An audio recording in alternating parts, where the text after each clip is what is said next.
Hello दोस्तों, नमस्कार। आप सभी का स्वागत हमारे channel Hindi GS practice class by Hemlata में।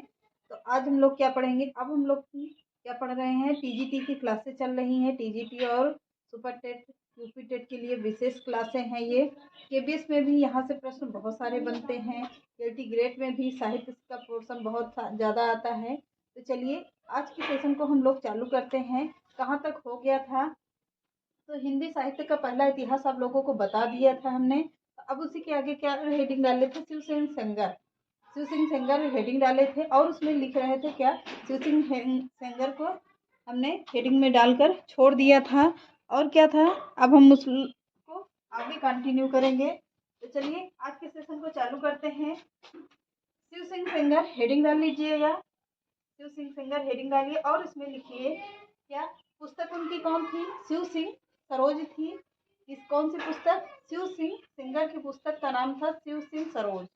कब हुई थी प्रकाशित? तो 1883 ईस्वी में प्रकाशित हुई थी। कब प्रकाशित हुई थी? 1883 ईस्वी में प्रकाशित हुई थी। शिव सिंह सेंगर पुस्तक का नाम था क्या? शिव सिंह सरोज। कब प्रकाशित हुई थी? 1883 ईस्वी में प्रकाशित हुई थी। 1883 ईस्वी में प्रकाशित हुई थी। अब देखिए शिव सिंह सेंगर ने 1883 ईस्वी में हिंदी भाषा में क्या लिखा था? हिंदी भाषा में हिंदी साहित्य का पहला इतिहास लिखा था।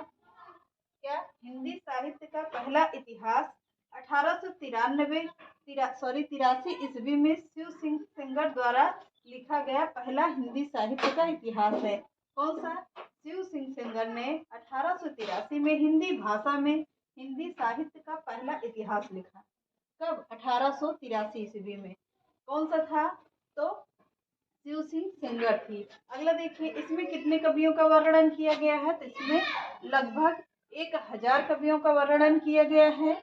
कितने कवियों का? तो 1000 कवियों का वर्णन किया गया है। अगला पॉइंट लिखिए, इसमें कवियों के जन्म एवं मृत्यु देने का प्रयास किया गया है। मतलब इसमें उनके जन्म से लेकर मृत्यु तक का वर्णन किया गया है। किसमें? शिव सिंह सेंगर, शिव सिंह सरोज में। और इसमें क्या है? इसमें भी वर्णानुक्रम पद्धति है। इसमें क्या है? वर्णानुक्रम पद्धति है। अब हेडिंग डाल लीजिए जॉर्ज ग्रियर्सन। अब जॉर्ज ग्रियर्सन हेडिंग डाल लीजिए और इसमें लिखिए जॉर्ज ग्रियर्सन का इतिहास ग्रंथ the modern vernacular literature of Hindustan. कौन सा था? जॉर्ज ग्रियर्सन का इतिहास ग्रंथ modern vernacular literature of Hindustan Asiatic Society of Bengal की पत्रिका के विशेषांक के रूप में आया। किस रूप में आया? तो एशियाटिक सोसाइटी ऑफ बंगाल की पत्रिका के विशेषांक के रूप में आया। कौन सी पुस्तक? Modern vernacular literature of Hindustan Asiatic Society of Bengal पत्रिका के विशेषांक के रूप में आया। यह क्या था? यह इतिहास ग्रंथ 1883 में प्रकाशित हुआ था। कब प्रकाशित हुआ था? 1883 में प्रकाशित हुआ था। इसकी भाषा क्या थी? इसकी भाषा अंग्रेजी थी। इसकी भाषा क्या थी? अंग्रेजी थी। एक बार फिर से देख लीजिए क्या कह रहे हैं। यहाँ से देखते हैं, यहाँ से तो हो गया। जॉर्ज ग्रियर्सन का पहला इतिहास ग्रंथ modern vernacular literature of Hindustan Asiatic Society of Bengal की पत्रिका के विशेषांक के रूप में आया था।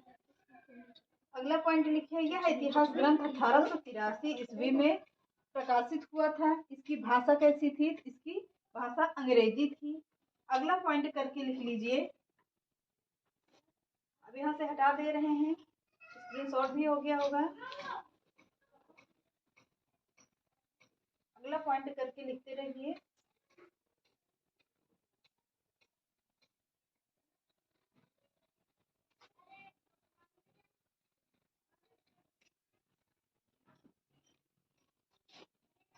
इम्पोर्टेंट करके लिख लीजिएगा, इम्पोर्टेंट करके लिखिए।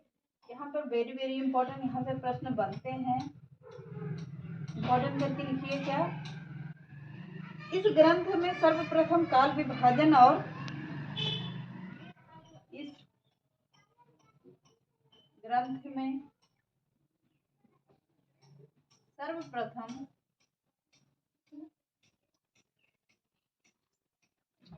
काल विभाजन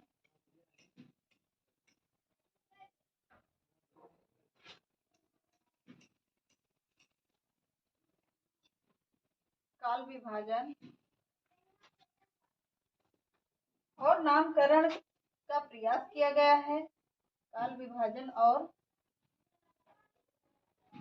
नामकरण का प्रयास किया गया है। प्रयास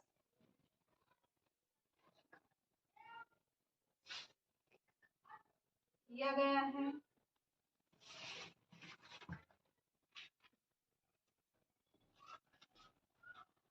अगला पॉइंट लिखिए, इसमें संपूर्ण हिंदी साहित्य को क्या किया गया है। इसमें संपूर्ण हिंदी साहित्य का पॉइंट करके नहीं, इसमें ऐसे लिख लीजिए, इसमें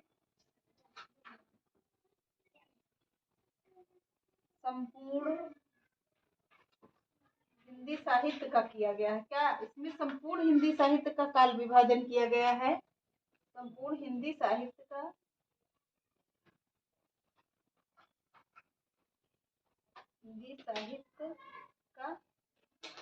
किसका किया गया, इसमें संपूर्ण हिंदी साहित्य का काल विभाजन किया गया है। तो अगली हेडिंग लिखिए, कितने खंडों में किया गया है। तो इसका 11 खंडों में किया गया है।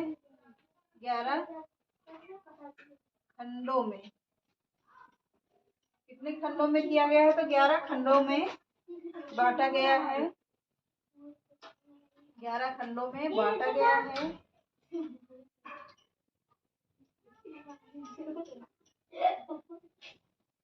तो कौन कौन सा था, कौन कौन सा है। पहला चारण काव्य आया है। पहला चारण काव्य आया है। दूसरा कौन सा आया है। दूसरा धार्मिक काव्य आया है। धार्मिक काव्य आया है। तीसरा कौन सा है। तीसरा 15वीं सदी का धार्मिक पुनर्जागरण आया है। 15वीं सदी का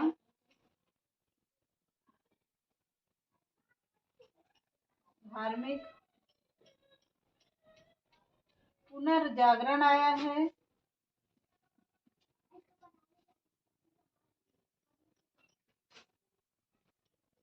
चौथा देखिए, जायसी की प्रेम कविता आई है।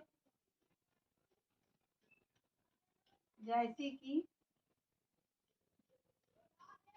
प्रेम कविता। पांचवा कौन सा है, कृष्ण काव्य आया है। कृष्ण काव्य। छठा कौन सा आया है, मुगल दरबार आया है। मुगल दरबार आया है। सातवां कौन सा आया है, तुलसी काव्य आया है।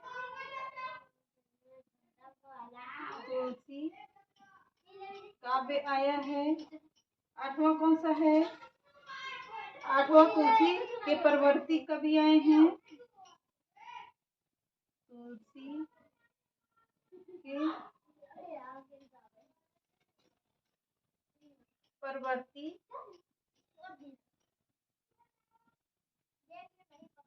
परवर्ती कवि आए हैं। अब 9वां कौन सा आया है, 18वीं सदी का काव्य आया है। 18वीं शताब्दी का काव्य आया है। 11वां देख लीजिए, सॉरी 10वां होगा पहले। तो 10वें में क्या आया है, कंपनी के शासन में हिंदुस्तान। कंपनी के शासन में हिंदुस्तान आया है। 11वां देख लीजिए। 11वां कौन सा आया है? विक्टोरिया के शासन में हिंदुस्तान आया है। विक्टोरिया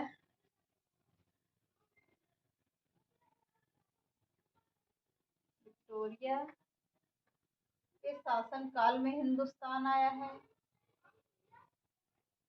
शासन काल में हिंदुस्तान। ये क्या हो गए? यह 11 खंड में जो बांटा गया है वही है। किस काल में? तो चारण काव्य में बांटा गया है पहला। दूसरा क्या है? धार्मिक काव्य में बांटा गया है। तीसरा क्या है? 15वीं सदी का धार्मिक पुनर्जागरण आया है। फिर उसके बाद जयसी की प्रेम कविता है। फिर 5वें नंबर पर क्या है? कृष्ण काव्य है। 6ठे नंबर पर मुगल दरबार है। 7वें नंबर पर तुलसी काव्य है। 8वें नंबर पर है तुलसी के परवर्ती कवि आए हैं। 18वीं शताब्दी का काव्य किस नंबर पे है? तो 10वें नंबर पर बांटा गया है। 9वें नंबर पे है। 10वें नंबर पे क्या है? कंपनी के शासन में हिंदुस्तान। 11वें नंबर पे है विक्टोरिया के शासन काल में हिंदुस्तान। अब यह 11 कालखंड हो गए। 11 कालखंड हो गए। अब पॉइंट करके लिख लीजिए। वास्तविक अर्थों में यह हिंदी साहित्य का प्रथम इतिहास है। पॉइंट करके लिखिए। वास्तविक अर्थों में यह हिंदी साहित्य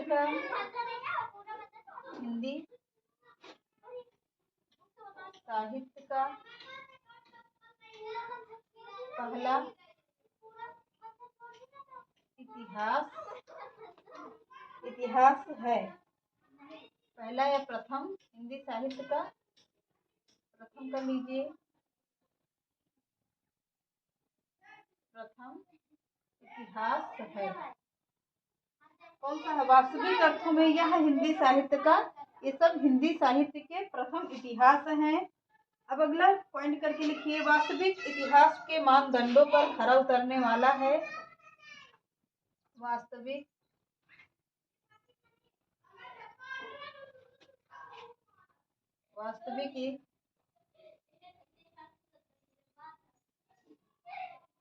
इतिहास के मानदंडों पर खरा उतरने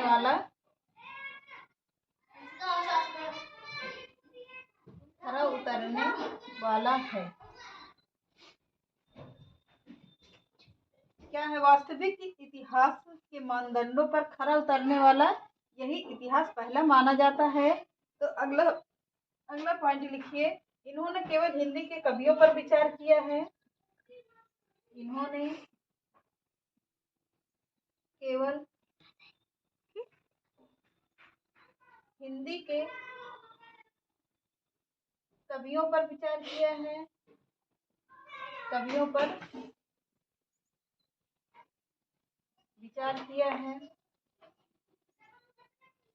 अगला पॉइंट लिखिए। इन्होंने भक्ति काल को हिंदी साहित्य का स्वर्ण युग कहा है।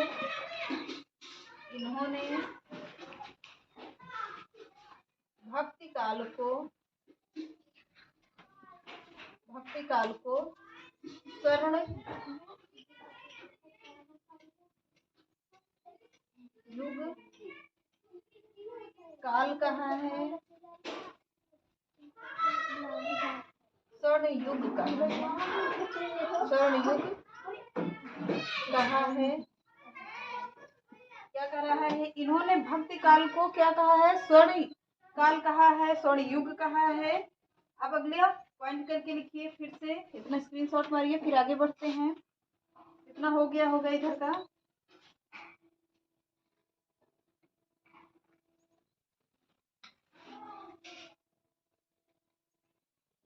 अब आगे देखिए। इन्होंने भिन्न ग्रंथों के स्रोत के रूप में लिया है। इन्होंने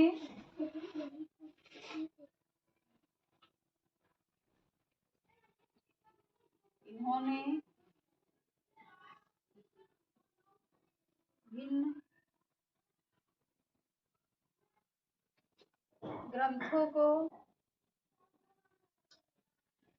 क्या कहा है कि इन्होंने भिन्न ग्रंथों को स्रोत के रूप में ग्रंथों को स्रोत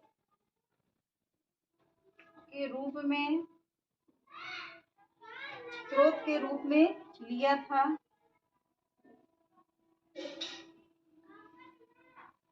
इसके रूप में स्रोत के रूप में लिखिया था। अगला पॉइंट करके लिखिए, क्या उनका भी नाम दिया।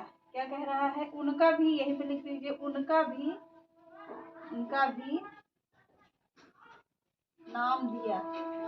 कोई ना कोई तो नाम दिया रहा होगा, तो क्या नाम दिया, चलिए आइए देखते हैं। आपके ग्रंथ का अनुवाद, यहाँ पर पॉइंट करके लिखिए, मतलब शिव सिंह जॉर्ज ग्रियर्सन के आपके ग्रंथ का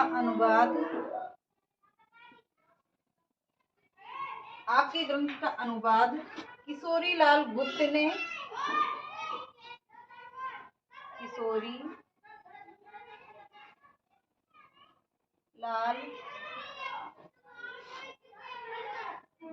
ने हिंदी साहित्य का पहला इतिहास के नाम से हिंदी साहित्य के पहले इतिहास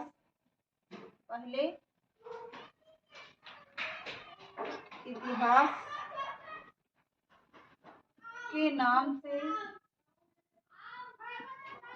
क्या किया,